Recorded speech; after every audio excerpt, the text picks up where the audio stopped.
غزل د وایي چې او په مستۍ چې هوسۍ وخیږي ګړنګ ته په مستۍ چې هوسۍ په مستۍ چې هوسۍ وخیږي ګړنګ ته او لکه ښکلې چې کچکول ډکي ملنګ ته واه واه وایي د ټټر نه خوشبويي نور هم سوا شي واه واه د ټټر نه خوشبويي نور هم سوا شي چې پر حق نه مې باران ورکي لونګ ته واه واه ډېر ښایسته وایي او ستا ځواني او سرکو شونډو ته چې ګوري واه واه ستا ځواني او سرکو شونډو ته چې ګوري پیغور پاتې شي سپرلي او د ګل رنګ ته واه واه ډېر ښایسته او سک غوږونه د زلمو وي صنم تا ته واه سک غوږونه د زلمو وي صنم تا ته حیران پاتې وي دا ستا د بنګړو شرنګ ته واه او ستا ښایست به د لمر سړي کې سره ستایي واه واه ستا ښایست به د لمر سړي کې سره ستایي او سرګردان که اشنا کښېنوي خپل څنګ ته واه واه ډېر ګرانې خفه پسې ګرانې خفه پسې که سر مې غواړې در به یې کړمه اختیار لرمه د خدای خاطر وکړه دا سوال کومه مازدیګر کې زمونږ کلي ته ښېرې مه کوه قدمونو معززو لیدونکو اتولا وردګ مې زه بیا له ابدارۍ څخه ستاسو په ترڅ کې پټ حاضر یم په نننۍ خپرونه کې د شعر او شاعرۍ سره تړلې ادبي ملګرو سره ناست یم چې په خپرونه کې د پښتو ژبې خوږ شاعر اجمیر سرګردانه سره ده دې ته خپله خپرونه کې ښه راغلاست یم ستړی مې شو په خیر راغلو مننه ستانه ډېره مننه په اول کې که راته د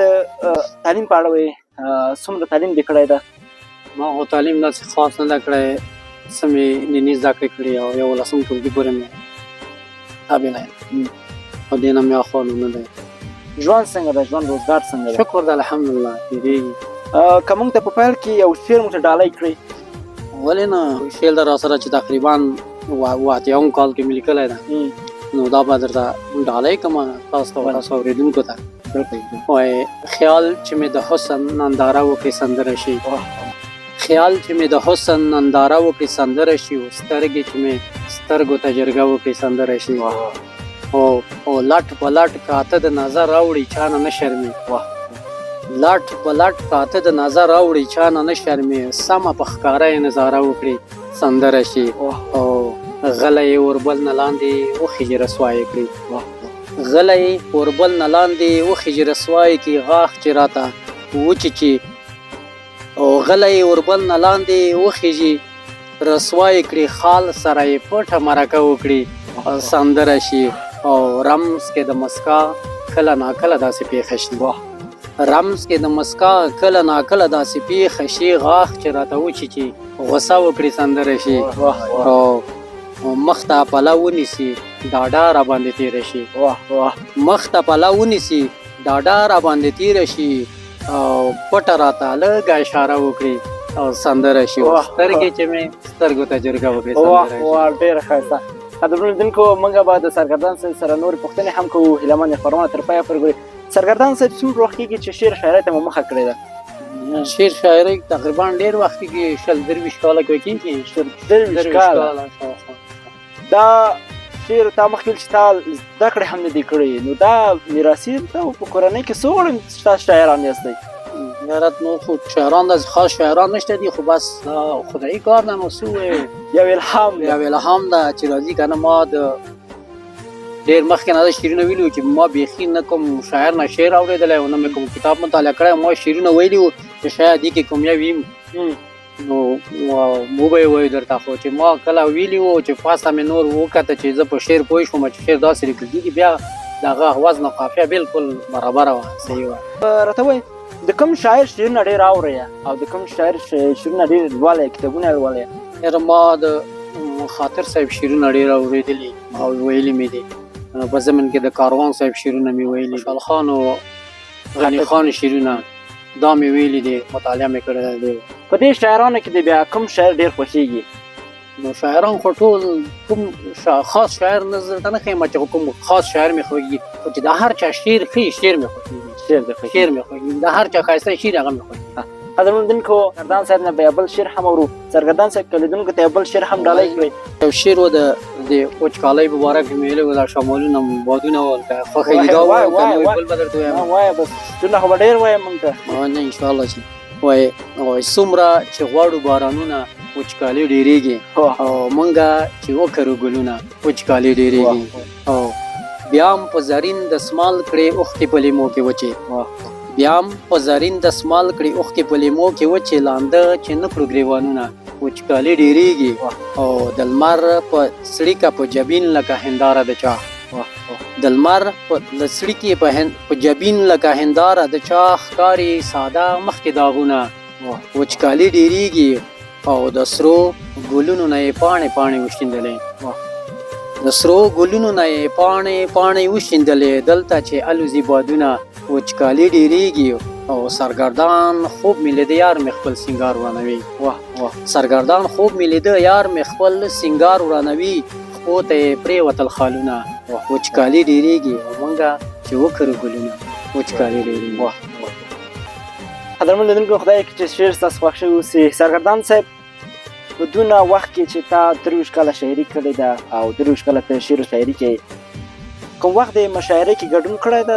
او ول ډېر نه مشاعرې د میدان وردګو مشاعرې ته تللی یم څو ځینې مڼې ګل د مڼې ګل او د لښکر مشاعرې ته تللی یم دلته کابل کې د کلتوري ټولنو د مشاعرو ته غونډو ته تلم غونډو ته ادبي بهیر کې مې فعال غړیتوب درلودو نو دې ځای کې مې مشاعره ډېره کړې. اوس څنګه مخکې دا جریان لري دا تسلسل؟ تقریبا ډېر وخت شو زه نه یم تللی دا ادلون بدلون هم چې شو په دې کې بس هغه څه ملګري م چې وتي ته فرق شو او بیا خاص موږ ته هم داسې ځای معلوم نه دی موږ ته هم دلته مشکلات راپېښ شو دې خوا خوا بیا موږ لاسرسی نه درلودو وره نه موږ نه پاتې شو کنې په هغه وخت کې به موږ ته رسمي دعوتنامې راتلې د کلتوري ټولنې ادبي بهیر او د مشاعرو سرګردان صاحب ځینې شاعران په خپلو د شعرونو کې شونډې لبان او قیلون او چرس دغه یادوي ستا په اند دغه یادول په دې شعر کې څنګه دی؟ تاثیر څنګه نه کوي دا خو داسې دغه د بازار خلک چې دغه شعرونه اوري لکه چرس شو بنګ شو دا شی شو هغه شی دا دغه بازاري خلک یو څو ورځې دوران یې اوري بیا وروسته نور د آینده نه لري نه څوک اوري نه څوک خوښوي نه هغه شاعر د چا په زړه کې که بعضې ډېر شعرونه دي داسې ویلي لکه بازار دپاره یو څو ورځې هغه یې پکې نور وروسته پکې هېڅ خوند هغه نه وي شعر هغه شعر وایي چې باید تلفاتي چې هر وخت خلک واوري وایي چې دا اوس همدغه وخت یې ویلی ده او ماته وایي. دغه د شعرونو په قالب کې د کوم قالب خوښېږي؟ غزل دې خوښېږي؟ قصیده دې خوښېږي؟ نو که سپین شعر و که مثلا هایکو وي که څلوریز وي که قطعي وي که غزل وي که بګتي وي که لوبه وي که نظم وي که آزاد شعرونه وي که سپین شعر وي مثلا قصیدې پورې مې دا غونډ مې لیکلي دي. داسې کوم نظم لري چې زموږ د قدرمنو ولې نه شاید چې دلته کوم دانه ډالۍ کړی یو آزاد نظم ده آزاد شعر ده چې ما لیکلی و تقریبا 14 کاله شاوخوا کېږي 14 کاله دا مې د میدان وردګو مشاعره کې مې و د تاریخیلو مشاعره کې مې ویلی و خو بیا بار خلکو غوښتنه کوله چې دا د کیدګۍ شعر ووایه دا عنوان یې ده زموږ د کیدګۍ ژوند وایي بیا سپارلی شو ورېځې راغلې لیکه او سوړ نری سیلی ده باران اوري څاڅکي او د کیدګۍ د پیڅکې لاندې زه جانانو دواړه ناسته او د سهار نه تر ماښامه باران ورو زیاتېدلو مځکو جوړې پوڼکۍ کړې او بریښ لګېږي یار مې ما سره سړونه غېږ ته نور هم نږدې کېږي ماښام لا پسې تیاره شوه سپوږمۍ ډوبه نیمه شپه شوه او په ورو بیا سهارېدلو لا تیاره و رڼا نه وه اشنا ما ته ویلې پاڅه ودرېدلی باران نشته او د کیدګۍ ځینې بهر شوه یو ناره یې کړه لالیه قلار څمله نیمه شپه ده باران اوري او بیرته څملاسته ویده شوه زه هم یار سره خوب یوړم دواړه داسې خوبېدلو سهار جوړ لمر ختلی مونږ هماسې لا ویده وو لمونځ له دواړو قضا شوی نو زه بیدار شوم دا ویده وه په ورو ما وخوځوله ګل غوټۍ مې پاسوله زه بیدار شوم دا ویده وه په ورو ما وخوځوله ګل غوټۍ مې پاسوله یو شیبه له ځای کې ناست وو د کیدګۍ نه نه وتلو اشنا ما ته ویلې پاڅه هوا څه رنګ فضا څه رنګ او د کیدګۍ ځینې بهر شوم د سپرلي وږمې لګېږي په خندا شوم راشه ګوره غرونه ټول وریځو کې پټ دي او راغله ودرېده سرتوره یو ګړۍ مو وکتلې یا یو باران وریږي د تالندو نه یریږي چې برېښنا شي ما راټینګ کړي هم سړو ځینې رپېږي دا زمونږ د کیدګۍ ژوند دی عجیبه غوندې تېرېږي دا زمونږ د کیدګۍ ژوند قدرمن خدای دې کړي چې دا ستاسو خوښي اوسي زمونږ د کیدګۍ ژوند ډېر ښایسته و. سرګردان صاحب که دا راته ووایي په راتلونکي کوم پلان لري چې داسې کوم کتاب ولیکي؟ کتابونه خو ما 2 کتابه بالکل چاپ ته یعنې آماده کړي. یو خو مې بیخي کامپوز ډیزاین هر شی مکمل ده چې نوم یې اوس هم سپرلی شته، نوم یې منتخاب ده. وخت ته ګورو چې وخت میسر شي چې چاپ یې کړو. اوس هم سپرلی شته، د دې قصه څنګه ده؟ دې خو داسې ده چې اوس هم سپرلی شته، دې په هر رقم دا رخوانه معنا راوغلی کېږي. اوس هم سپرلی شته یا اوس هم وخت شته درته که ته پر مخ تګ غواړې چې لاړ شي اوس هم وخت شته، یا اوس هم سپرلی شته یا اوس هم تا ته ځواني شته. ځواني دې ده دې نه کار واخله. سرګردان صاحب نه به مونږ یو بل شعر هم اورو. سرګردان صاحب کوم غزل لیکه دغه مینهوال د ډالۍ کې؟ ولې نه غزل به درته ووایم. وایي چې وایي بې اختیاره چې صنم ورپسې ژاړي. واه واه. بې اختیاره چې صنم ورپسې ژاړي، پر هر نه ژاړي ملهم ورپسې ژاړي. واه ډېر ښایسته. په تڼاکو خپو د زړه کعبې نه تاو شوه. واه واه. په تڼاکو خپو د زړه کعبې نه تاو شوه، بیل ته ووته حرم ورپسې ژاړي. او شوه پیغلوټه پښتنې ښوونځی پرېښود. شوه پیغلوټه پښتنې ښوونځی پرېښود، کرښه نه باسي قلم ورپسې ژاړي. او شین سپرلی و شنو جامو کې اورېدله، شین سپرلی و شنو جامو کې اورېدله، هغه لاره هغه چم ورپسې ژاړي. او دا د حسن ملکه به خدای زده هېر شي. دا د حسن ملکه به خدای زده هېر شي، سرګردان په هر قدم ورپسې ژاړي. واه واه ډېر ښایسته ډېر ښایسته. قدرمن لیدونکو تاسو د سرګردان صاحب دا شعرونه اورئ، ډېر ښه خوند کوي. نو زړه مې نه کېږي چې دا مجلس پرېږدو. د ځوانانو په طبیعت شوق شعرونه، قصیده هم لري، غزل هم لري. دلته موږ سره پروګرام کې هم ځوانان ناست دي د شعر و ادب سره ډېره مینه لري چې تاسو په هم په انځور کې ګورئ چې ملا عزیزي ده، خان سعید رحماني او سیف الله شمس در سره. ځینې وخت ځینې شاعران ته لیکوالان ته دا نه معلومېږي چې خپل په لیکنه کې دا کوم شعر شاعري چې کېته نه معلومېږي. کوم وخت کره کتنې ته کوم لوی شاعران ته د خپل شعر وړاندې کړی ده؟ ادبي بهیر کې مو شاعرانو سره مرکې درلودې، شعرونه به ورته ویلې، کره کتنې ته به وړاندې کړه. ما خپله دا شعر کره کتنې ته دا کیدګۍ ژوند هم وړاندې کړه. چاته به دې وړاندې کړې داسې کلمونه راته ووایه؟ دلته خو ډېر ول، عبدالغفور لیوال صاحب و،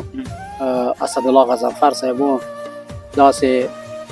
ډاکټر صاحب خوشحال روحي و، نثار صاحب و، باز محمد عابد د بابرزي، دا نور شاعران زموږ ملګري چې ولا ټول ول موږ سره په ادبي بهیر کې ډېر و. په اوسني وخت کې چې تحولات راغلل، تا مخکې یادونه کړه چې موږ شاعران سره تیت و پرک شو، اوس داسې کوم انګېزه یا فکر شته چې بېرته موږ ټولنه بېرته راجوړه شي؟ شاید یي دلته ډېر فرهنګپال خلک شته، ډېر فعال خلک دي په کابل کې چې هغوی تل هڅه کوي. لکه دلته اجمال ښکلی ده په پوهنتون کې استاد ده، لکه نور خو به تلي عبدالغفور لیوال صاحب هم نشته، نجیب الله منلی هم نشته، دا خلقي غوڼ وتلي. نو دا خلقي شته دي، دوی ډېر هڅه کوي، دا هغه نه پرېږدي، دا به ادبي بهیر به روان وي. چې د خو زه اوس لاسرسی نه لرم پکې چې زه ورشم خپله نه یم. په دې شعرونو کې دغه شوخي ستا ذاتي لیوالتیا ده یا نه کوم بل لامل لري؟ شاید بل لامل هم ولري، او دا ځکه چې دا مالکانو به مجبوره کړو، غزل شپو ته به یې ډېر دعوت ولو، موږ مجبور وو داسې شعرونه د هغوی د ذوق په خاطر باندې شوق شعرونه ولیکو. په دې وخت کې که یو شعر موږ د لیدونکو ته واورئ؟ غزل ده چې وایي باران د غشو مې په زړه دا ستا باڼه وروي، باران د غشو مې په زړه دا ستا باڼه وروي، د اور سکروټې په موږ خپله پښتانه وروي، او ځمکه مو خپو لاندې سوده کړه هېڅ یې ونه ویل، ځمکه مو خپو لاندې سوده کړه هېڅ یې ونه ویل، کاڼې له پاسه نه اسمان ګوره درانه وروي، یوه ګړۍ د چپېدو نه د خوله نه بندوي، یوه ګړۍ د چپېدو نه د خوله نه بندوي، یو بل پسې ترخې خبرې بېلتانه وروي، او خیر که شډل یو پښتانه یو حیا ډېره لرو، خیر که شډل یو پښتانه یو حیا ډېره لرو، ښکلا د مینې مو سینې ته روزانه وروي، او د نفرت لاره پکې نشته صفا زړونه لري، د نفرت لاره پکې نشته صفا زړونه لري نورو غمجنو ته خوښي هوسانه وروي او حسینه ژبه سرګردانه پر هر نه جوړوي حسینه ژبه سرګردانه پر هر نه جوړوي خوږې خوږې خبرې تل په ترانه وروي او خوږې خبرې تل په ترانه. ډیره مننه سرګردان صاحب. پښتون تسلسل هم روان ده. ځینې خلک یو کار کوي یو موخه لري. دغه شاعران چې شعر وایي د دې څخه به یې موخه څه ستا په نظر؟ موخه د دوی دغه ده چې د دغه زموږ د شعرونو نه که څوک یو نقاط فن هم زده کړي نو دا به زموږ دپاره ډېر ښه وي. یو ځوان لکه زما هلته په شعرونو کې یو ځای کې ویلي دي چې وایي شوه پیغلوټه پښتنې ښوونځی پرېښود شوه پیغلوټه پښتنې ښوونځی پرېښود کرښه نه باسي قلم ورپسې ژاړي. شاید دې نه که څوک معنوي سترګه باندې ورته وګوري دې نه ډېر څه زده کړي. واقعا چې کله ګورو پښتنو ټولنه کې داسې رواج ده خصوصا زموږ په دې اطرافونو کې چې جلۍ پیغلتوب ته ورسېږي نو بیا تعلیم پرېږدي نور تعلیم ته شوق. ډېره مننه سرګردان صاحب. تاسو شعرونه هم واورېدل قدرمنو لیدونکو. دلته اوس یو بله پوښتنه هم پیدا شو چې 23 کاله کېږي سرګردان صاحب شعرونه لیکي نو اوس یې د شعرونو نړۍ پرېښې علت یې څه ده؟ ولې ژوند روزګار بس روزګار هم دغسې ده چې اوس شعرونه داسې نه چې بیخي مې پرېښي شعرونه اوس مې تقریبا نعتونه لیکلي دي حماسي شعرونه صوفیانه کلامونه او داسې مې د مور دپاره څو نظمونه شعرونه لیکلي دي. کوم د مور لپاره کوم نظم لري که شعر خو داسې ده چې د شاعر لکه اولاد دغسې ده او دا هر یو شعر یې خوښېږي خو دا زما هغه شعرونه دي چې ډېر پخواني دي. وای دلته یو قطعه ده د مور په اړه وای دا قدرمن لاسونه یو ځل پورته کړه ته دا قدرمن لاسونه یو ځل پورته کړه ته یوسه مورکۍ پاس د اسمان په کرشمو کې ده او دا جنتي قدم په ځمکه موږ ته قبر کېږي دا جنتي قدم په مځکه موږ ته قبر کېږي مورجانې واخله دا زمونږ په لیمو کې ده. واه قدرمن لیدونکو دغه شاعر سره چې څومره کښېني هماغونه د شعر او هغه ادب مینهوال چې اوسي کوم ځای مجلس کې چې کښېني دغه مجلس ته ډېر خوند ورکوي. نوي شاعران شوي د دوی لپاره کوم پیغام لري؟ ځینې داسې شعرونه وایي چې هغوی د ټولنې لپاره ډېر خطرناک تمامېږي. دغه شاعران ستاسو په نظر څومره بد اثر کولی شي؟ بد اثر کوي دا اکثره دا ځوانه طبقه چې د دوی همدغسې شعرونه اوري په دوی باندې ډېر بد اثر کوي. که د کلتور د لحاظه وي که د فرهنګ د لحاظه وي که د تعلیم او د تربیې د لحاظه وي دا ډېر بد اثر کوي باندې. باید خلک دې ته وروسته فکر وکړي یا زما دغه ځوان دا شعر اوري دا باید په څه رقم ونیي دا زه ښې لارې ته سوق کوم که غلطې لارې څه کول پکار دی دا رقم شاعرانو لپاره داسې دا باید ډېر وخت ورنه کړي چې دا شعرونه ووایي په مشاعرو کې په ادبي ټولنو کې په دې ځایو کې باید دې ته دونه شعر هغه ورنه کړي ورته په د ادب په چوکاټ کې باید شعرونه وویل شي چې خلکو دپاره یو فن د نصیحت شي یو عبرت شي یو سړی اوس ټولنې ته ښه معرفي شي ښه ده که بد معرفي شي ښه معرفي شي ښه. په دې وخت کې د سرګردان صاحب څخه یو بل شعر هم اورو چې سرګردان صاحب دغه کوم شعر کله لري کوم مینوال ته ډالۍ کړي؟ دلته یو وړوکی شعر ده راسره وایي دا د سپرلي وختونه دا د سپرلي وختونه څه په غمو تېرېږي هسې نوم ده د سپرلي دنه خو ژمی ښه و په خاموشۍ تېرېده نه مې غوټۍ پېژانده له خوشبو خبر وم د شنو څانګو لمدې غېږې ته د خیال خوبونه لیدل نه مې د ګل شونډو ته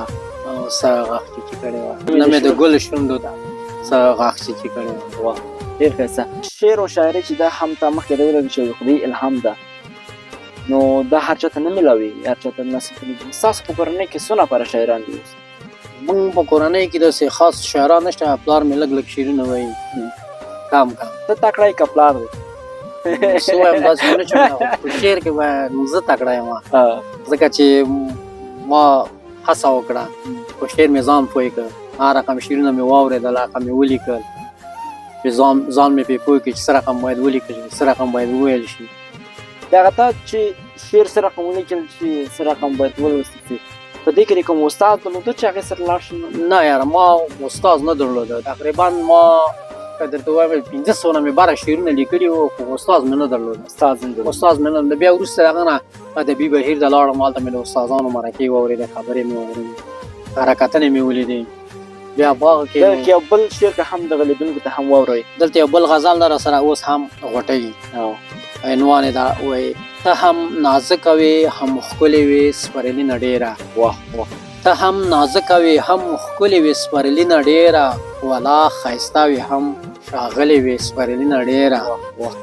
اوس هم غوټۍ لا د شونډو کې رنګونه ښکاري اوس هم غوټۍ لا د شونډو کې رنګونه ښکاري چېرته بلبلو کې په ناز ناز خندېدلې وې سپرلینه ډېره ستورو اټن کا اوس سپوږمۍ له شرمه ډوبه شوله ستورو اټن کا اوس سپوږمۍ له شرمه ډوبه شوله په نیمه شپه کې د کیدګۍ ځینې وتلې وې سپرلینه ډېره راته اشنا اشنا ښکاره شوې خفه نه شي ګرانې راته اشنا اشنا راته اشنا اشنا ښکاره شوې خفه نه شي ګرانې مازدیګرو کې مې په کلیو کې لیدلې وې سپرلینه ډېره او تام خښې کړې وې په زړه زما خنجر د باڼو تام خښې کړې وې په زړه زما خنجر د باڼو ما هم د شعر په هره کرښه کې لیکلی وې سپرلینه ډېره د سرګردان د غزلو نړۍ په تا ښکلې ده د سرګردان د غزلو نړۍ په تا ښکلې ده هر ځای کې ځکه مې نغښتلې وې سپرلینه ډېر ښایسته ډېر ښایسته. سرګردان صاحب دغه مسافر ورون چې په خارج کې دې لپاره کوم داسې شعر دې لیکلی ده کوم پلان لري؟ شعرونه به م ډېر لیکلي تر دا مهاله به دې څومره شعرونه لیکلي وو چې ستا په زرو پورې شاوخوا شعرونه دي زر پورې لیکلي دې کې مې دا دوه ټولګې یو ټولګي نوم دې واخیسته چې یو بل ټولګه ورپسې چې غواړم کوم وخت کې چاپ کوم نو یو محل او دوه شم وروسته خبره ده بالکل دا اوس هم سپرلی شته هغه خو مې درته وویلې بالکل چې هغه د صفحې د مخ لپاره مې شعر لیکلی ده بالکل د خیره سره آماده ده ځکه ما ته ډېرو ملګرو وویلې چې راځه د چاپ مسره به یې موږ وکړو چاپ د خو زما زړه نه ده چې ما چاپ یې کړو دستي. سرګردان صاحب څخه یو بل شعر هم واورو. سرګردان صاحب دا شعر و چې ما تقریبا شپږ اتیاوم کال کې لیکلی و وایي خدای خو نه یې چې یوازې به اوسېږي خدای خو نه یې چې یوازې به اوسېږي ما سره اوسه چا سره اوسېږي وایي چې یوازې تل اوسېږي هغه خدای ده چې یوازې تل اوسېږي هغه خدای ده ته په کوم سبب له ما ځینې بېلېږي وایي جهانین به دې شي دواړه ښکلي ښکلي جهانین به دې شي دواړه ښکلي ښکلي او ما سره اوسه منزل ته به رسېږي وایي کبر مه کړه کبر خاص خاصه د خدای ده کبر مه کړه کبر خاص خاصه د خدای ده ته د خدای په جامه بیا سله لګېږي او سرګردان ته به بیا کله لاس اوچت کړي سرګردان ته به بیا کله لاس اوچت کړي په مزار مې کله کله چې تېرېږي په مزار کله کله چې تېرېږي. ډېره مننه سرګردان صاحب. ډېر ما ته دغه ډېر ښایسته ښایسته شعرونه چې ځینې پوښتنې هم ذهن ته راځي. زه به سرګردان صاحب نه یو بله پوښتنه وکړم پروګرام به هم را لنډ کړو. سرګردان صاحب په ژوند کې کله مین شوی؟ شاید مینه مجازي مینه حقیقي مینه څرګندېږي دا خو انسان نه تحولات ښه بد ځینې شاعران داسې شعرونه وایي تر څو هغه مجازي مینې ته یې ډالۍ کړي نو ځینې داسې چې معنوي مینې ته ډالۍ کړي. نو ستا په نظر دغسې شعرونه چې وایي خپل هغه مخاطب هم لري که نه لري؟ شاید مخاطب خو شاید ولري بې مخاطبه خو شی کېږي نه. که په اخره کې د قدرمنو لیدونکو ته خپل دغه یو بل شعر هم واوروئ ځکه وخت هم کم ده. قدرمنو لیدونکو تاسو د سرګردان صاحب ښایسته ښایسته شعرونه واورېدل هیله منه چې موږ سره تر پایه پورې پاتې شو د خپرونې څخه خوند واخلئ. سرګردان صاحب موږ ته یو بل شعر هم ډالۍ کړي. ولې نه دا یو بل غزل ده وایي جانان رقیبه ځینې پور واغیست جانان رقیبه ځینې فور واغیست د زړه دردونو پسې زور واغیست وایي هر څه له موږ نه دي پردو نه نشي هر څه له موږ نه دي پردو نه نشي شمع له خپله سره اور واخیست فصل موشین دانه خام والا فصل موشین دانه خام والا موږ ورخطا شو په سملور واغیست وایي ډېر بېهوده یو په هېڅ نه پوهېدو ډېر بېهوده یو په هېڅ نه پوهېدو ولې مو ټول کلی په شور واخیست هر چاته هر څه خپل نصیب ورکوي هر چاته هر څه خپل نصیب ورکوي نصیب له موږ نه خپل کور واغیست او سرګردان ورکو ښوونځي پرېښودل. سرګردان ورکو ښوونځي پرېښودل، مینه یې په زړه کې ټنګ ټکور واخیست. واه ډېر ښه ډېر ښه. قدرمنو خدای دې کړي چې د سرګردان صاحب د شیرین اساس خوښي اوسي. پروګرام به هم رالنډ کړو ځکه وخت هم کم ده. سرګردان صاحب که دغه لیدونکو ته کوم پیغام لري کمره د په خدمت کې ده؟ اورېدونکو ته به څه اورېدونکو ته دغه هیله کوو چې خپل وطن سره، خپلو خلکو سره، خپلو وړو ماشومانو سره مینه وکړي، محبت وکړي، ځکه دا دنیا پیدا محبت دپاره هم کم ده. الفت صاحب یو باید هم دغسې وایي زمونږ دغه ژوند د محبت لپاره هم کم ده. حیران یم چې نفرت او وزګارېږي خلک څنګه. نو دا باید نفرت د زړونو ووځي، یو بل سره مینه محبت وکړي. څو ورځې ژوند ده تېرېږي. ډېره مننه سرګردان صاحب چې موږ ته مو وخت راکړ، خپل دغه شعرونه مو سره شریک کړو. نو ستاسو نه هم ډېره مننه کوم د خپلو ملګرو څخه د شعر او ادب مینهوالو سره چې دلته راغلي د شعر او شاعرۍ سره موږ سره ګډون کړی ده. ستاسو نه هم ډېره مننه چې موږ ته وخت راکړه او د خپلو دې مجلس مو راته رنګینه کړ. ډېره مننه. اجمیر سرګردان سره موږ خپله مرکه ده خدای دې کړي چې مرکه څه خوښ شوي اوسي. تر بیا جزات الله وردګ د برې د یوټیوب چینل څخه ستاسو په چوپړ کې حاضرېږم. تاسو په لویه بخښونکي الله سپارم. د ژوند په ټولو چارو کې بریالي اوسئ. هېر مو نه شي چې کومنټ، لایک، شیر، سبسکرایب هم سره هېر نه کړئ. ډېره مننه.